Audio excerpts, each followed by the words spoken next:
Good evening, everybody. Welcome to Rivalz Race Chat. Clinton, Geoffrey, and Adam Ross here.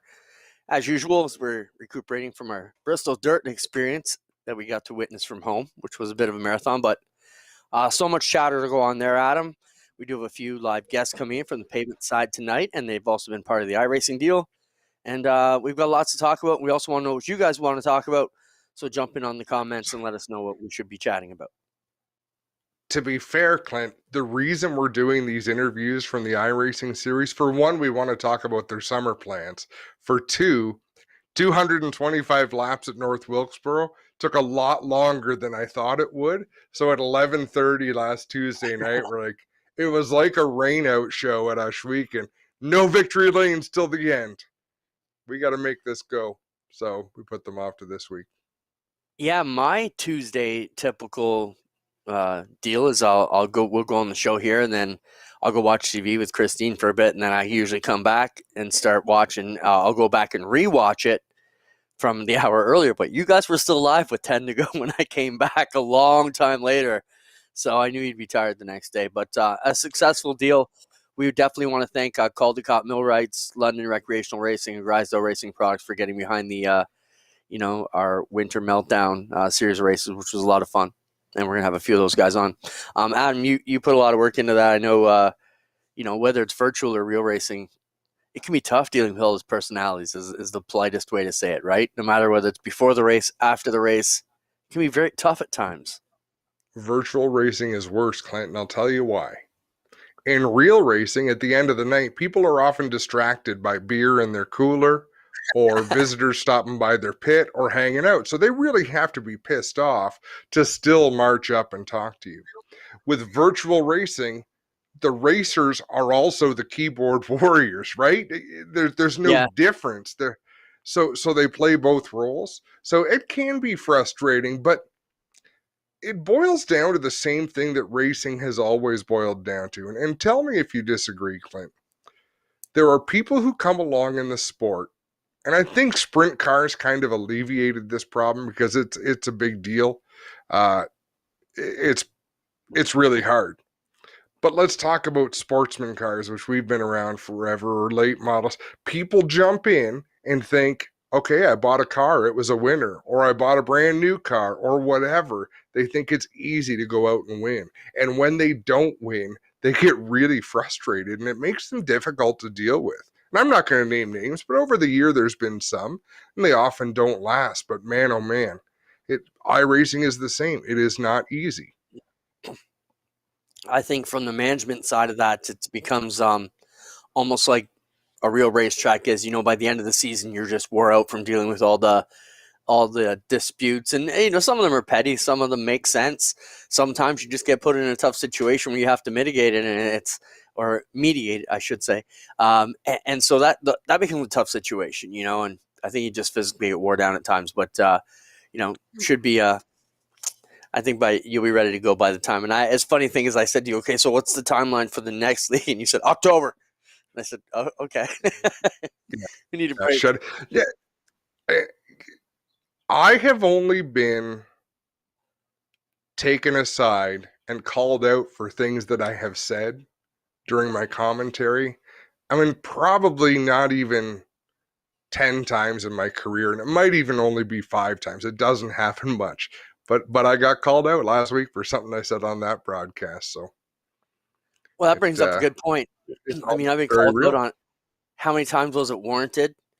Sometimes I don't know. I can think probably 3 times in my career that I said something I really, damn it. One of those stupid things that that sticks in my mind was like the Canadian Nationals there last year were like, all right, put some noise. We're trying to get the crowd pumped up. I'm like, it's going to be a killer night. And as soon as I come out of my mouth, I was like, oh my goodness, please let everybody get out here safe. Because that is one that will come back to bite me in a clip for years to come. God forbid anything goes wrong. It's just those stupid things that you say at a million miles a minute. A couple things to update before we bring on our first guest. Some of the things that have been going on. Our Ashweek Speedway Friday Night Thunder documentary they've got their air dates. We mentioned that. We'll be following up. So we talked to them. They'll be coming on the show, I believe, in the next week or the week after to discuss that. That's super exciting that they've got their air dates. We're going to do all kinds of Bristol talk. But Adam, who should we get on first for our guest? Well, if we got Colton, it'd be great to start with Colton. I'm not sure who we've got. All right. Colton Evernham joins us here on the program. Colton, welcome to the show. We're here to talk about a couple things, a little bit of iRacing, but we want to start getting everybody rounded up for what the plans for everybody's going to be in this Ontario pavement scene a little bit. We've been talking some dirt, so welcome to the program.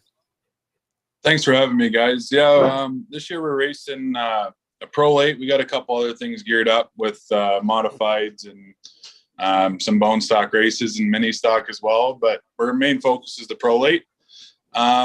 We just inquired actually another car. We did previously buy a car that I didn't fit in, and we kind of got screwed over that way by being 6'9", but everything came together. We were able to purchase a new car, so we're going to be ready for May 15th at Sunset Speedway there. I was going to bring that up, Colton, because I had heard about that situation. So you kind of beat me to it. But talk about that. At 6'9", number one, you're not going to get many phone calls as a fill-in driver, replacement driver. Your car's got to be fitted for you. What did you buy that you didn't fit in, and what are the limitations? I bought a Pro Late off of Rick Walt, the other driver that's only close to my height.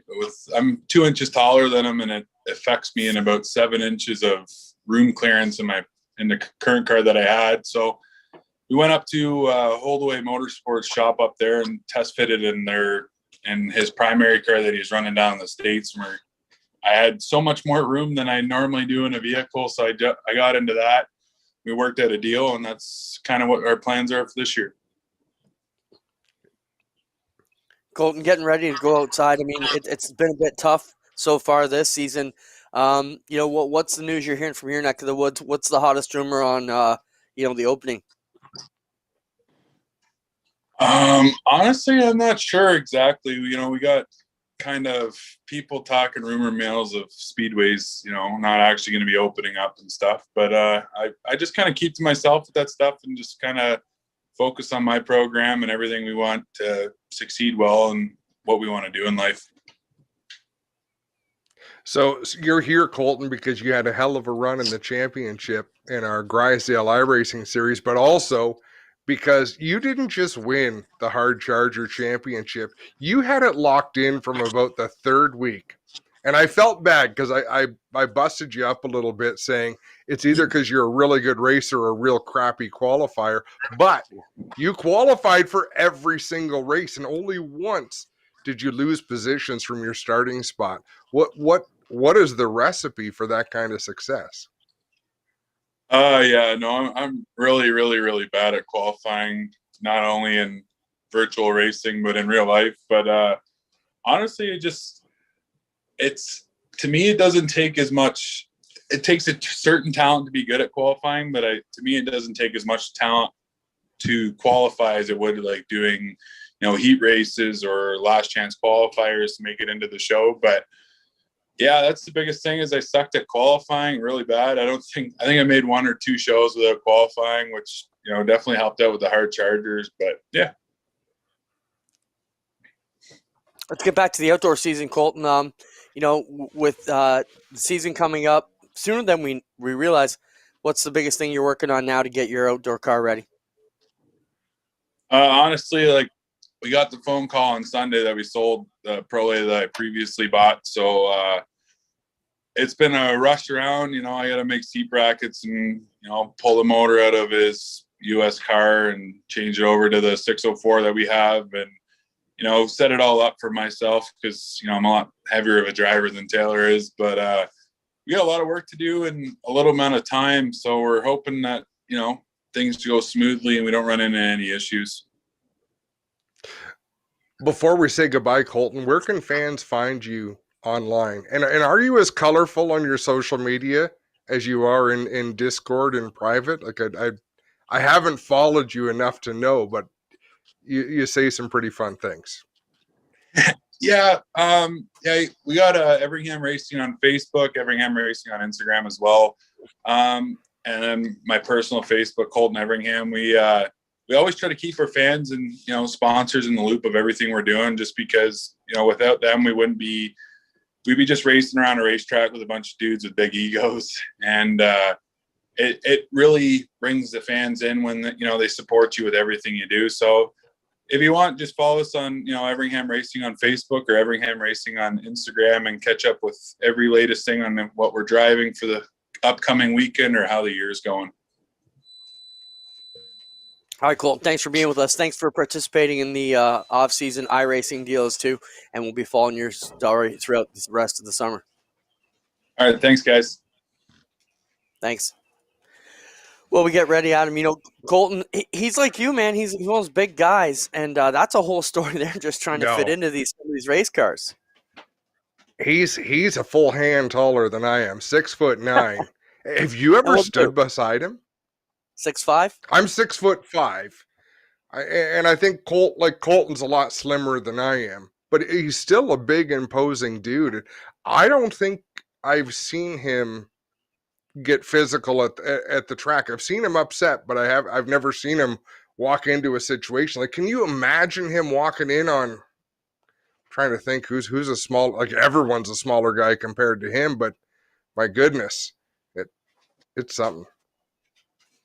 Wesley Shaw just posted, and I think he's talking about Colton. He said, sadly, it won't let us follow him as he's reached a max of 5,000 followers on his page already. So, way to go, Colton. So that's got to be his personal. That's got to be his personal, because I think that's the only thing that's limited at 5,000, if I'm not mistaken.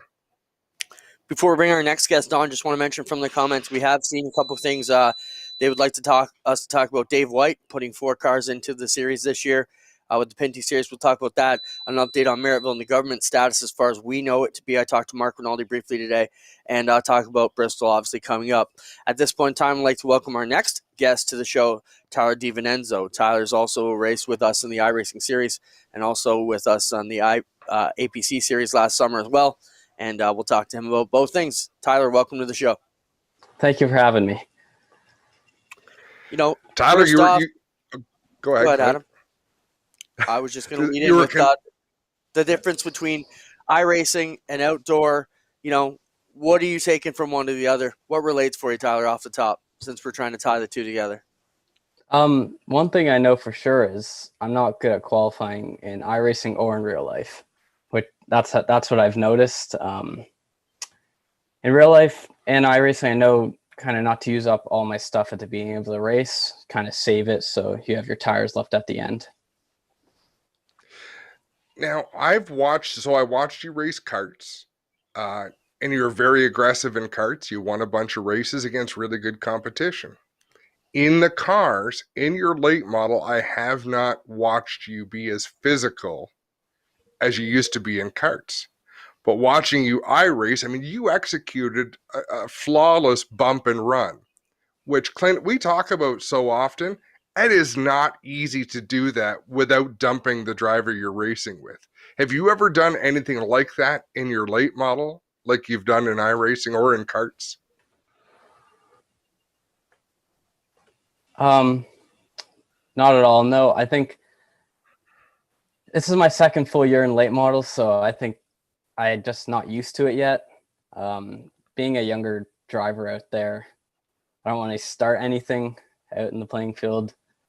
I think it's just experience and seat time that'll probably get me aggressive as I was in karting and in iRacing. Let's talk about the difference between all those disciplines. You've got the virtual end, which you can obviously translate some of the skills. Then coming from a go-kart up to a late model, what's the toughest part of that transition there? Yeah, so I actually went from a go-kart to a modified, and I ran the modified for 5 races, and then we had an opportunity to purchase a late model. It took a bit to get used to, but I think I was able to find that edge pretty quick with help from my dad. And now you've got a program put together this season. So tell us where you're going to race this year, Tyler. But more importantly than that, tell us what your expectations are from yourself moving into the outdoor season? So yeah, I'll be racing in the APC series alongside Holdaway Motorsports. My expectations for this year are top 10s. I know last year we were kind of a midfield car.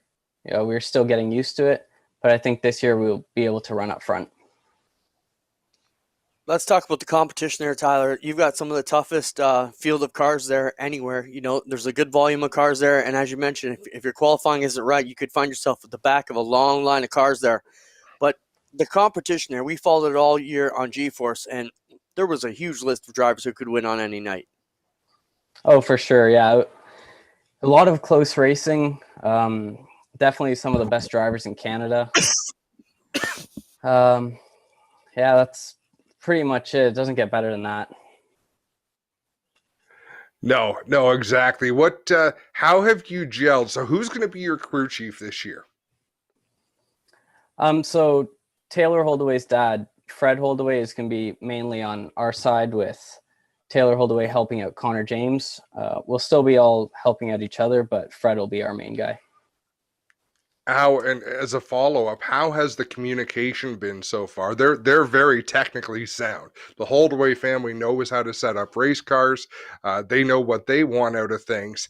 Have they been able to sort of mold you to give them the information they're going to need to make you competitive? Well, to make you more competitive. I definitely still have to get better at giving more information on how the car is handled, not just saying, oh, the car is pretty good, saying where it needs to be changed and all that.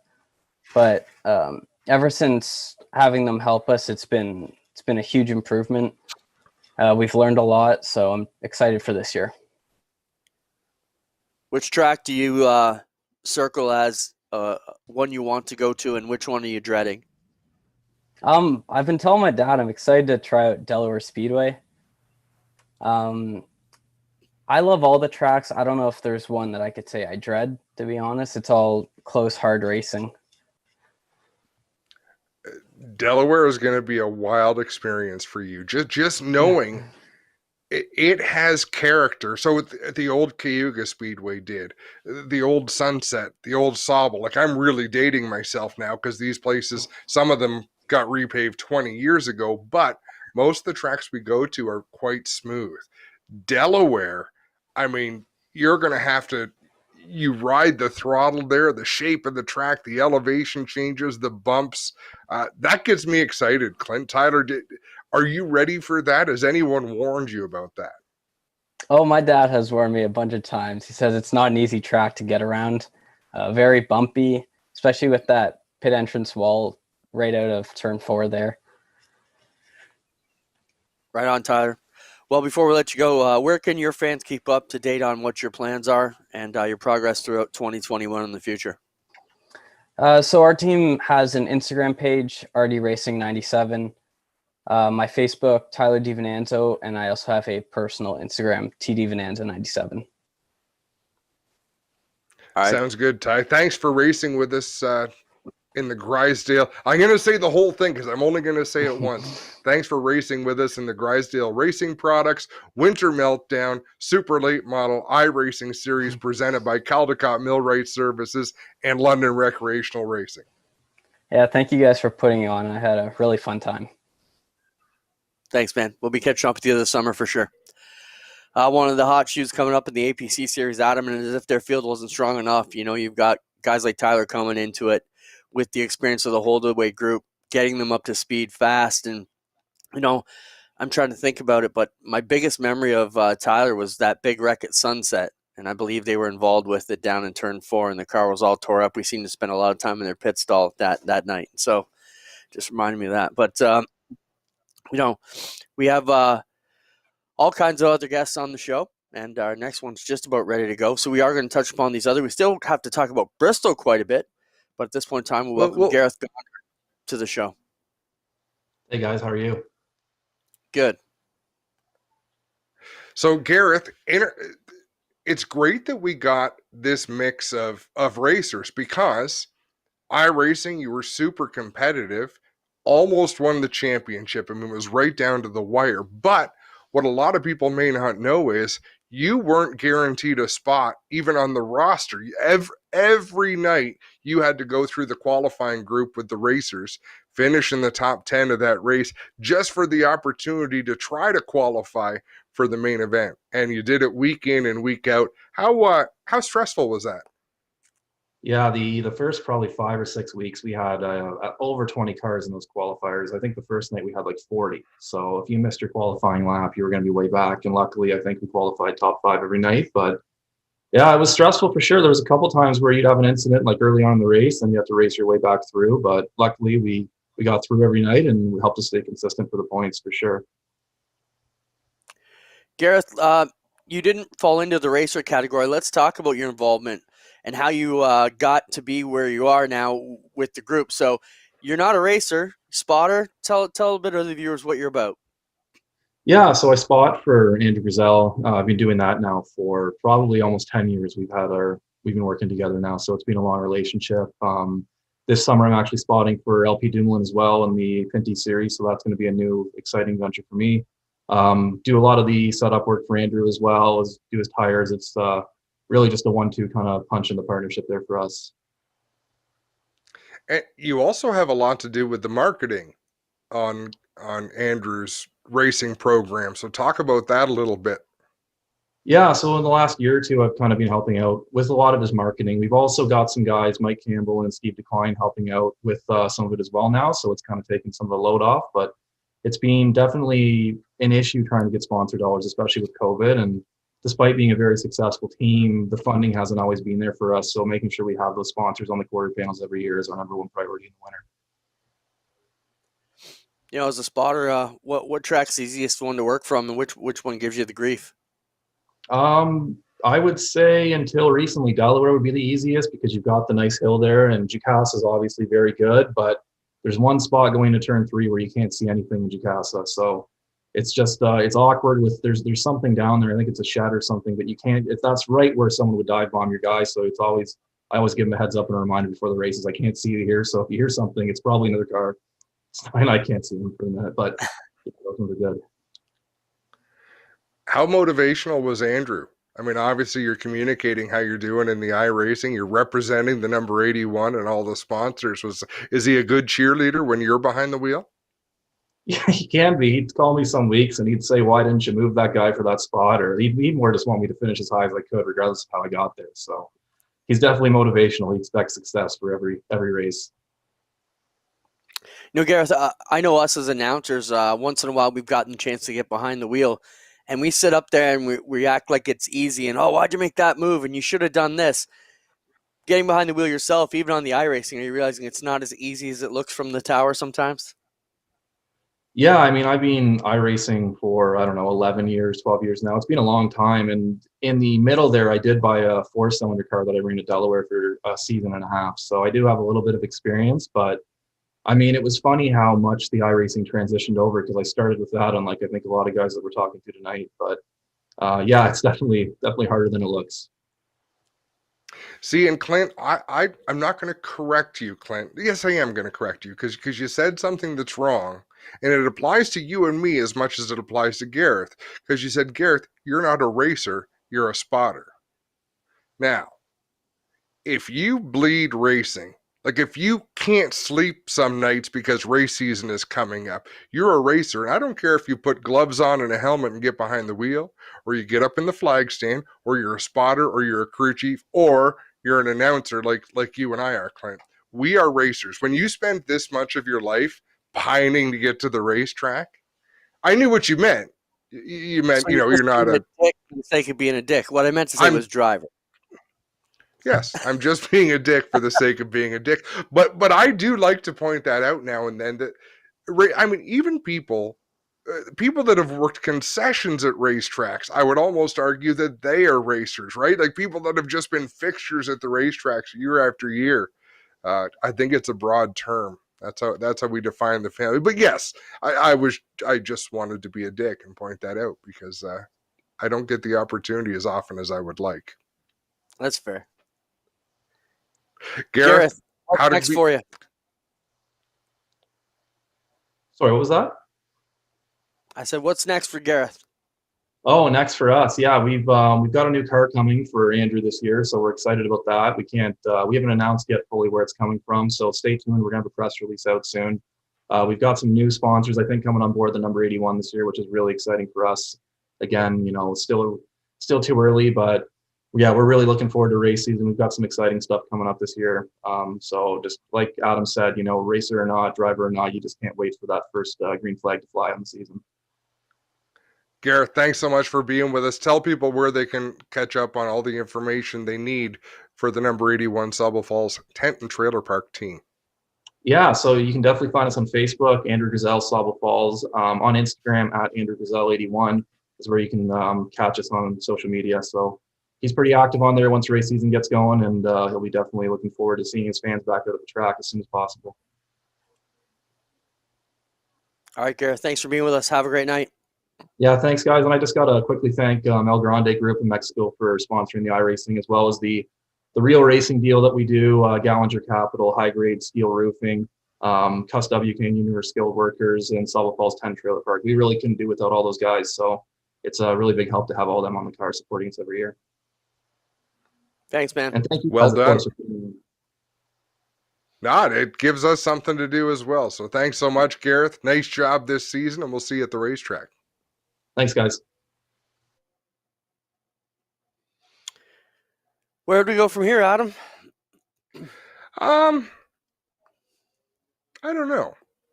I did have to call you out on that because I could go. We could go on a lengthy conversation about what makes a racer. I mean, it really is something to see, and those are the people, Clinton, who are really suffering because last year a number of people were able to get out to the racetrack. Good for them. Good for us. We were able to be there. But there's a lot of racers, people involved in the sport that just couldn't be there because of the rules and regulations. And we can't wait to get you all back out. So I wanted to say that before we moved on too far as well. I agree. A lot of people are looking forward to the races, and where do we stand with it this year? Well, we'll give you the update after our next guest as best we have it so far. I have a bit of an idea on where things might be, but obviously we don't know yet. There's still so much things changing from day to day based on case counts and depending on who's pulling the strings from day to day. Our next guest is ready to join us. He is the reigning APC champion and ran very well also in the iRacing series as well. At this point in time, we'll welcome Joe Lawrence to the program. Joe, thanks for being with us, buddy. It's great to see you. And I don't know, Adam, where should we start with Joe? You can take it away. We've spent a lot of time with this guy in the last 8 or 10 months. You know what? I know where I'm going to start, and I hadn't really thought of this, but I was thinking to myself last week how much fun it is to watch you, Joe, because you're so aggressive when the time comes. And it dawned on me that you're one of the people who race the same on iRacing as you do outside. Like when the time comes, you are a fierce competitor and you'll take chances. Well, they may not even seem like chances to you because you seize these opportunities. But talk about that mindset. And the reason I ask you that is going into the last race, all you needed to do was keep Gareth in your sights and finish within 4 spots of him. But you had a couple of interesting decisions, pit decisions, and you drove the wheels off that 78 machine. Thank you.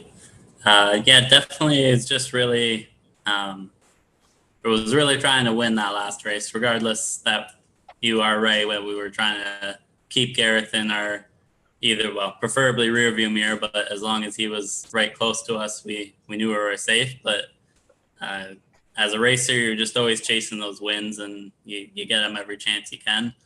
So we tried to play the strategy best we could, and at the end, I feel like we had something. We just ran out of time. Joe, and we talked strategy. You came out of last year number 1 on the power rankings in the APC series. What's your strategy to go back and duplicate the success of 2020 here in 2021?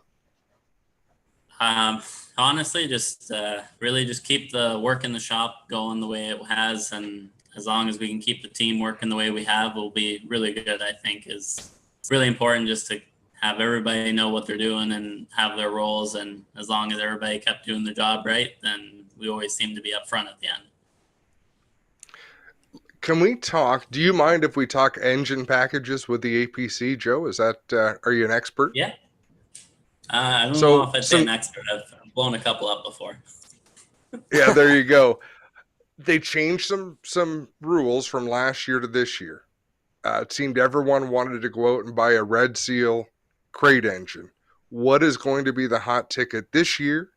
And not that you make the rules, but why the need for change as you see it? Well, I think my opinion for the change is just trying to create equal packages all the way around. Ideally, you want guys to be able to go with the engine that they prefer the most and know they can win, and they're not being dominated by another package just because of the rules. So I think APC is doing a really good job on really leveling out the playing field, and I agree with the changes they've made this year to even out all the packages. Do you want to follow up that, Adam?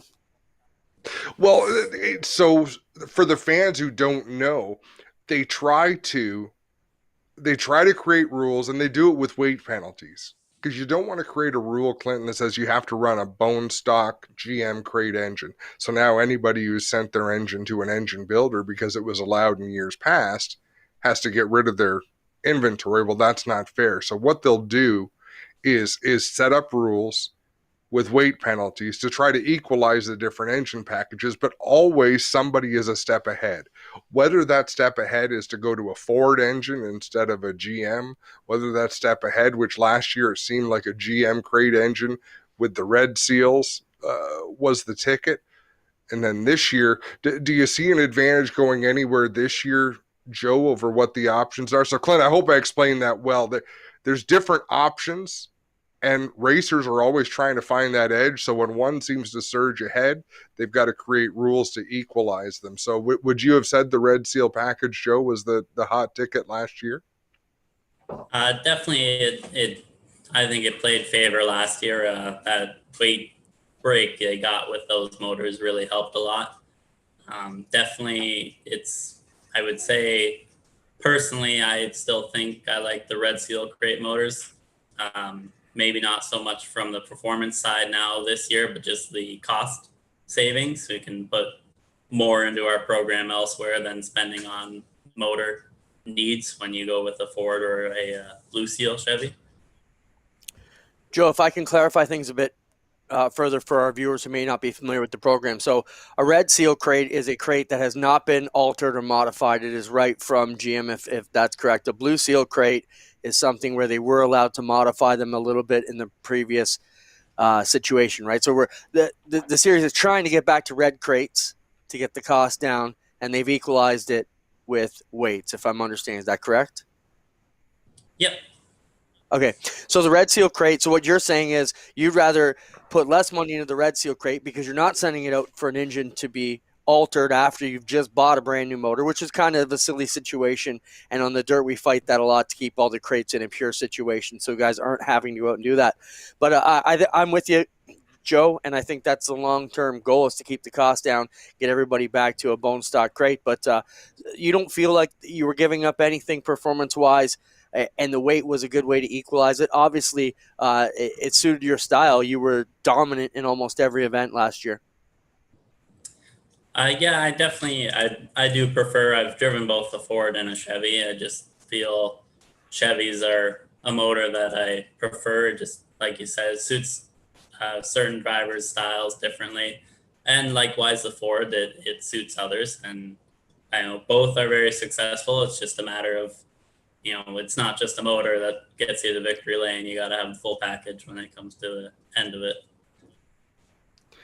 I want to shift gears here a little bit, Joe. We won't keep you too long, but you work at McCall Racing. So you're there day in and day out working on race cars. So you would have opportunity to see a lot of the 9 car, the Brandon Watson car, which has had close affiliation over time with Mike McCall. How hard is it to go out and rub fenders with a car that you're going to be fixing possibly the next week? Not that they don't do their own work, but how tough is that mixing business with pleasure? Uh, it's definitely always in the back of your mind. As much as when the helmet goes on and you want to be a racer, it still sticks in the back of your mind that you want to race. Personally, I want to race everybody cleanly and have good, clean races. But there comes points in time where it's racing and you're gonna have to rub doors and you're gonna have to stand up for yourself. For a division like this, you don't want to get bullied around, and you do have to put your foot down every once in a while. Has a guy like Mike McCall ever come to you and said, hey, take it easy on the customers. Don't cost us anybody. Have you had that talk from Mike at all?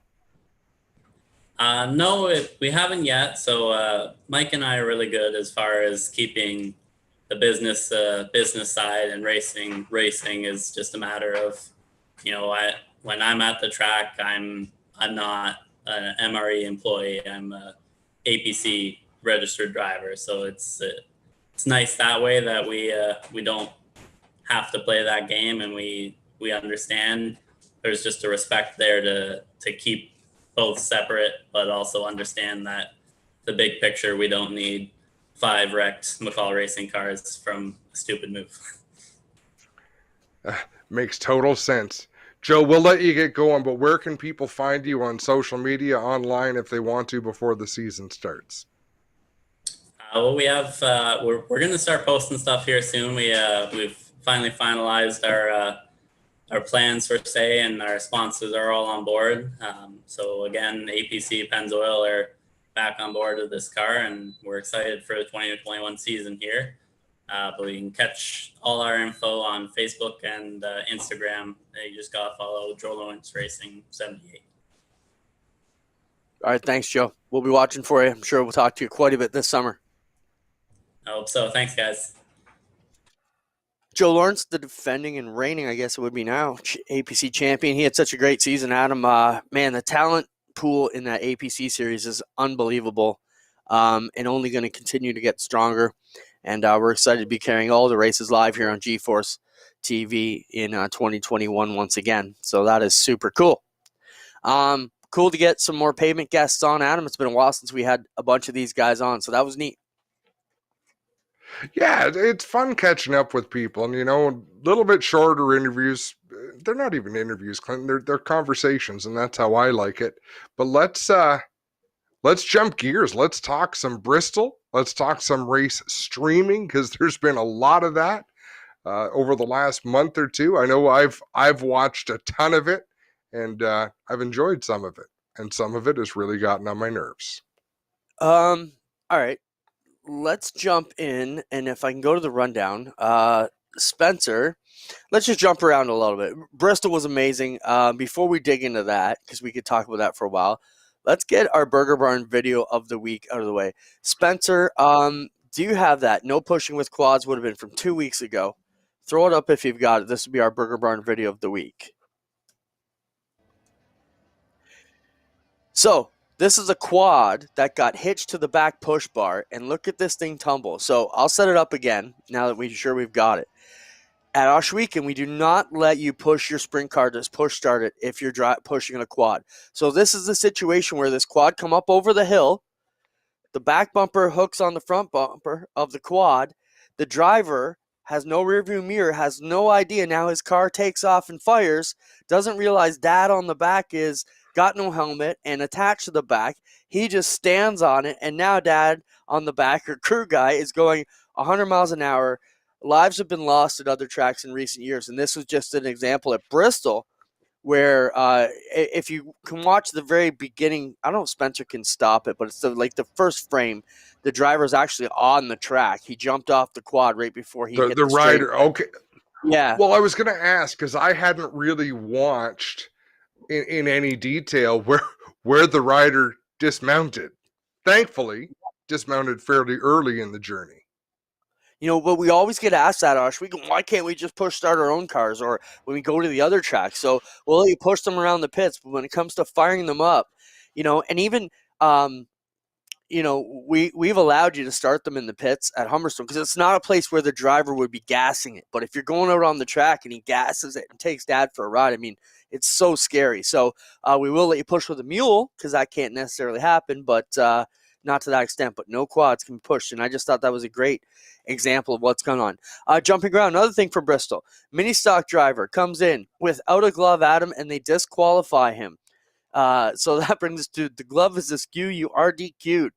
So this is one of those deals where, was he wearing the glove in the race? One of the corner officials said they weren't wearing his gloves during the race. Wow, what a crazy story from the mini stock side of Bristol. What are your takes on that? I don't. My take on Bristol, I don't know who was officiating down there, but I was not impressed. Okay, and I'm talking prior to NASCAR rolling in. I applaud the World of Outlaws for putting limits on who they want to come in and race with them. And there's an image of a gloved hand out the left side window of that mini stock. But Clint, some of the stuff we saw was horrible. Like this drivers getting injured based on what you could say was poor officiating. Yeah, so just as a bit of a disclaimer, we're not sure who the officials were. We're certain they weren't NASCAR or Bristol Speedway officials. We think it was the tour groups coming in, as they would be, just like the World of Outlaws will be managing their shows, and the Super Dirt Car Series will be managed by their officials. But whoever was managing these shows, Adam, and we knew rain was coming, and it was one of the first races they did on dirt there, and they rushed the race through in efforts and kind of threw safety away. It appeared that way to keep. Let's just get these last couple laps in. And as race officials, we've all been there and been tempted to just get the races in. And there's times when you can get away with it because you're fighting the weather and you've got 2 laps before halfway to make it official, and you don't have to give money back. And there's so many other managerial things that come into just trying to get these last 2 or 3 laps in. I mean, I can go back to lots of situations. So from that side of things, I understand why they do it, but man, poor judgment at some points, right? Yeah, it really was, and some of it's honest mistakes. Like I'll give NASCAR a pass for starting the truck heat, but I'll also give them a pass for stopping the truck heat as quickly as they did, because you don't know what you don't know. But there's so many things that you can look at, Clinton, and I've got so many thoughts. We've got 10 more minutes because at the end of the show we're doing the draws for the prizes, so it's tough to pack in 10 minutes. But there was one point that I wanted to bring up, and I'm going to switch to the NASCAR weekend because it's come up on Sirius XM radio. It's come up on social media, talking about people being snotty, saying what happened to the dirt ringers? Where were the dirt ringers? None of them had any success. And I would argue, when you don't get to qualify, it doesn't matter how good you are. Kyle Larson ate it when he started at the back of the field, right? Like you have to be able to qualify these cars and earn your starting spot, because when you line up by points, it really didn't stand a chance out there. And I mean, it was fun watching some of them tear through when the track locked down. Even the Cup regulars were wise enough to lock it down on the inside and not take too many chances, but still. So to that point, there were no dirt ringers in the shows because they didn't really get to shine. Now, Christopher Bell had track position and still stepped on, and he owned his mistake. But I was entertained by the whole weekend. I have a lot of thoughts on it. I'll try and cram them all in first. First off, they've announced it's going to be back in 2022, so that's super cool. Secondly, I was pissed off, angered, disgusted by all the dirt fans out there who talk shit about this amazing event for us. You guys need to wake up. Do you not see how big this was for it? And the biggest thing that irked me at them, they were all jaw-jacking before the races even happened. And they're saying, oh, well, when the NASCAR cars go, they should have been the late models, or they should have been this. Are you guys stupid? They're running every class of car in America there for the next month. Every one of those classes had their shot. And the whole reason they built this track was for these NASCAR trucks and cars, and they're letting you guys play on it. So how can you guys, and just even the comments, internally, Adam, even our team, I sent a message to some of our guys and said, hey guys, listen, we have our own experimental NASCAR dirt race coming up. How can you get out there and talk shit about what our partners are doing down there when we have our own stuff? And that's from even things like windshields. And I mean, there's so many other things. One thing I learned in our negotiations with the Pinty series was windshields are part of the package. If they wanted to race dirt cars, they would race dirt late models. when you take the windshield out, then you have to do something with the back window and the side windows, and you start altering all these things. The whole part of this deal was to make it work with these cars and put them on dirt. So I give big kudos to NASCAR. You're going to run into problems with the trucks. They handle it well. They did the best thing they could, and in the end, there were so many things that I didn't think were going to go over well. I thought it'd be a dust bowl in the day. The track was immaculate. I couldn't give a bigger kudo out to that track crew, and I heard Tony Bachhoven say it was the guys from Knoxville, Iowa. And Adam, could you say anything wrong with that track? Yesterday, it took an absolute shit kicking, and it was amazing. Yeah, overall it was great. Yeah, were there moments that were dusty? I saw some great video and pictures from the grandstands, and you could see what was going on. I mean, it is a dirt race. I thought it showed phenomenally well on TV. Everything about Regan Smith, not entirely sharp at the start of the weekend in his pit reporting, because he talks so much about not knowing a damn thing. He got over, like, even the team, they all rose to the occasion. And Clint Boyer, I mean, man, oh man, I really enjoy watching those broadcasts. I enjoyed the product on the track. I thought it was a big win. Mike Stanoff says, comment, let's be real, Clint. NASCAR did it to gain fans because NASCAR is boring. Okay, they won the weekend. Goal achieved. If you didn't think that was they're trying to bring excitement back. They're trying to bring fans back. There were more fans there for the spring race than they've ever had in years. I mean, more dirt fans now woke up to NASCAR and seen what NASCAR is all about. If you turned your back on it, you might have got your attention back again. And the last thing I want to take about this, Adam, was about the dirt ringers not being the superstars in this deal. From day one in our Pinty's race at Oshweekend, we have said, what are you going to do when Dave Bailey comes in and walks the field? I think anybody's got a shot. That was the big thing I took away from it was, holy cow, this ain't a Dave Bailey show. This is anybody's show. What showed is if you've got experience with the cars, that's what mattered more than experience with the surface. Yeah. How about Daniel Suarez? I'm not a Daniel Suarez fan. Never have been. I don't dislike him. I was cheering for him yesterday. I'm like, man, this would be cool. Right? You had to drive the things. It just, I just enjoyed it. It was unpredictable. The next big complaint, people are saying, you can't run stock cars on a street course because they're talking about doing some street racing. Yeah, you can. We've watched it. It's been phenomenal. It's different, but take your blinders off. I mean, let's commend. And I'm not doing it for the sake of commending NASCAR, because if you watch back all the episodes that we've had, there's been 76 of them that I've said some less than shining things about NASCAR. But in this case, kudos, nice job, well done. I saw, don't make it an exhibition race, make it a points race right where it is now. I think they really got most of it. The only thing I would say, it should be run at night. It's a dirt race. It's just so much more conducive. Like, everything is a little bit friendlier at night. But even still, they managed.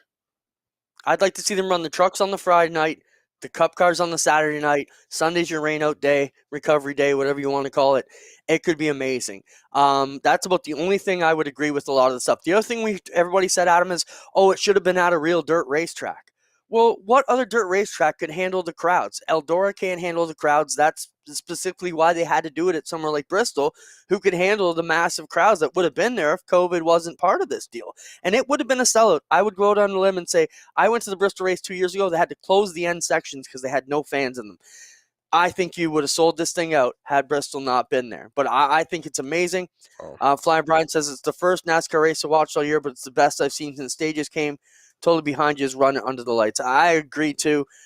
Big thanks goes out to Pinty's and all their partners who hung in, got the race on TSN, live coast to coast for the trucks, which was big, excuse me, and all day yesterday.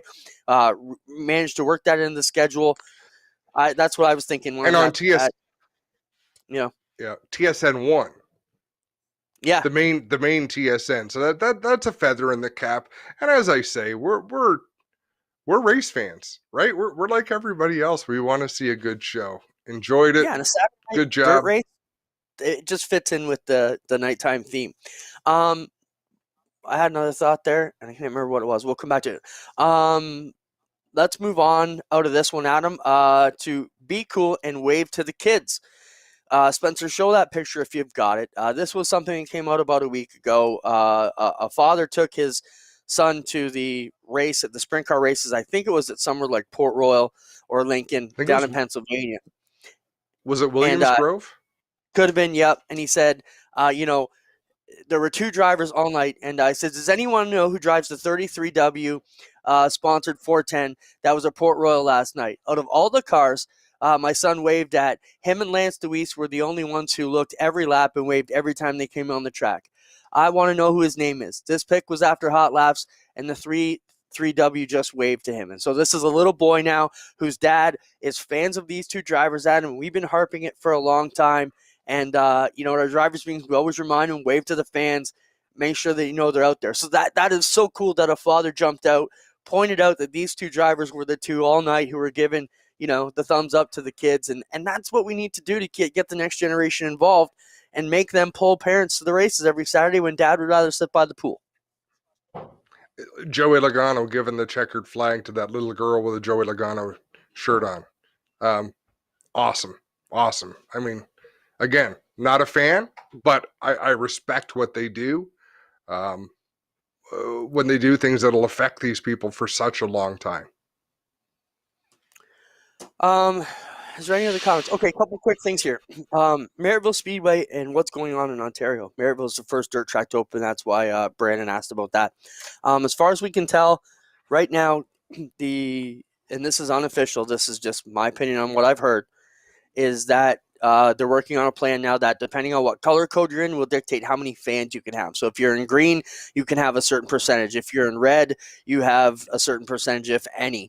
If you're in orange, you have a certain percentage. And I think it's like 30%, 50%, depending on where you're going to be, as it will be the plan. The problem is we're also kind of in red around here where our neck of the woods are and where the bulk of the tracks are. So we'll follow that story in the coming weeks and let you know, but that's the latest thing that we're hearing. We're waiting for a plan back by them, hopefully with some answers by next week, so we can figure what's going on. We're going to try and get in touch with Don Speece as well, so he can give his plan for what's going to happen on the April 17th Spring Sizzler, if he's going to be able to get that one going. Adam, I'll defer to you for one. We got 1 or 2 minutes before we have to go off to our draw and get that rolling. Dave White putting 4 cars together. Whitey Motorsports, 4 cars in Pinties. That's a big deal. Great for the series to have more drivers and more chances to get quality equipment. Your thoughts? I think it's fantastic. I'm sad to see Carrie Mix and Susan Mix retiring. So that's a couple of the cars that Dave White picked up. TJ Renamato, Mark Dilley. So yeah, sad to see Carrie Mix go, but good for Dave White. He's put his heart and soul into the sport. He is 100% racer, and he saw an opportunity, and he's doing good things. I wish him all the best. Well, I know what I was going to say there. I was going to say it was cool Stuart Friesen to throw a shout out to Pinty's on his first driver interview in the truck race yesterday, acknowledging that they were supporting the deal to get it coast to coast in Canada, which was really cool. He was thinking about that inside the truck. All right, I think we're almost ready to go to our Winter Meltdown prize draw. We had a lot of participants in there, and,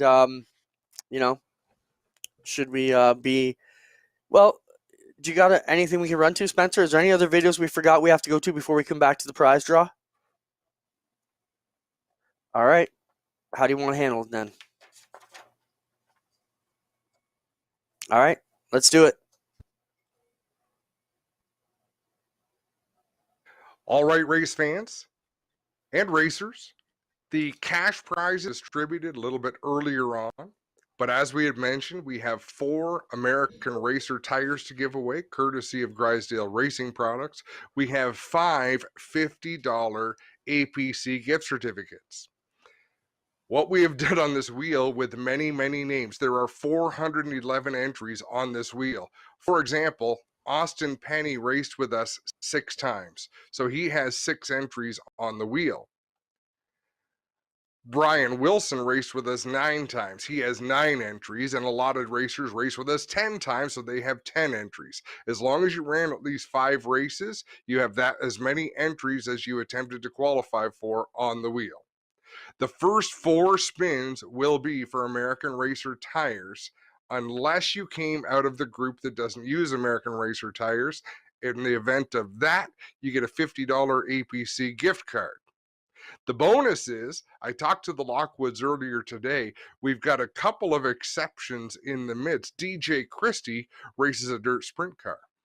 The right rear American Racer tire on a dirt sprint car is much more expensive than, say, what an APC late model would run. The Lockwood said, look, if DJ Christie wins a tire, we're going to give him an American Racer dirt tire just like he runs. So good luck, everybody. First 4 spins are for tires. 411 entries on the wheel. Let's see who takes the first prize.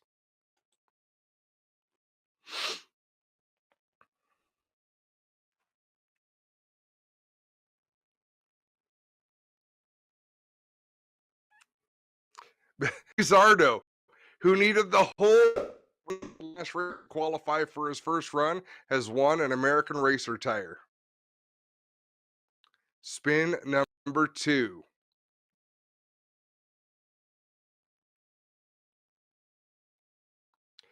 Mike Husby. So Mike Husby's go-kart will get a $50 APC gift card.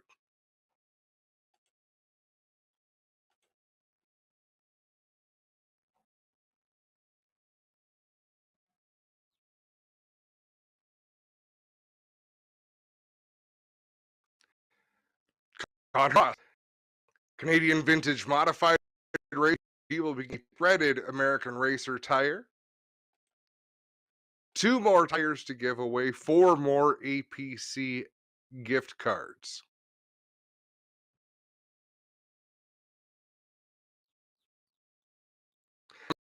Still be able to use an American APC series competitor. So for our last tire, or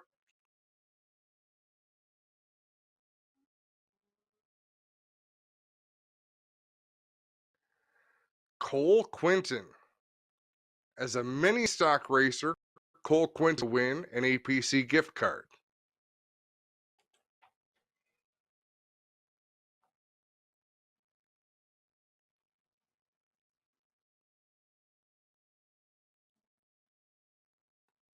Dustin Burkett, the last tire goes to Dustin Burkett.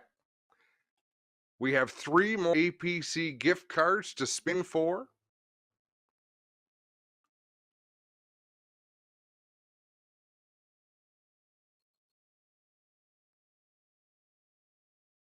Matthew Shirley, our competitor from Saskatchewan.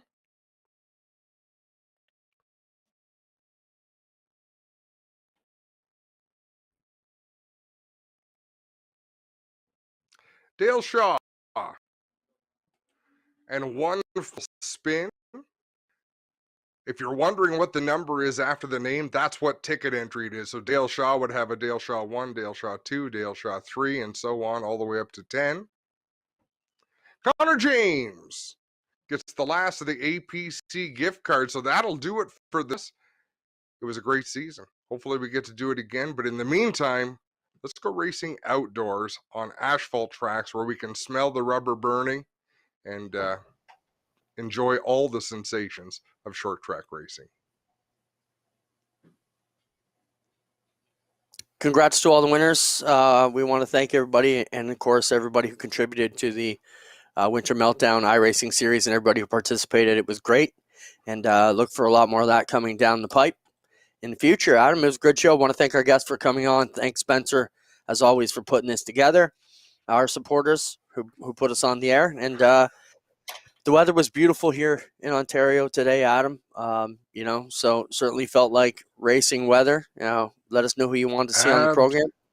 We'll do our best to get it out there. Doug Erskine's already commented that the draw was fixed. I promise you, I don't have those kind of skills. 411 entries on the wheel, and that's how they popped out. So congratulations to all the winners, and thanks so much to APC and Grisdale Racing Products. We'll reach out to you guys and let you know how you can collect on your prizes. And yeah, Clint, every week there's more and more racing to watch, so we're getting closer. Yeah, Francis, happy Easter, everybody. It's hard to believe that's going to be here already, too. Thanks, everybody. We'll talk to you soon, and see you again.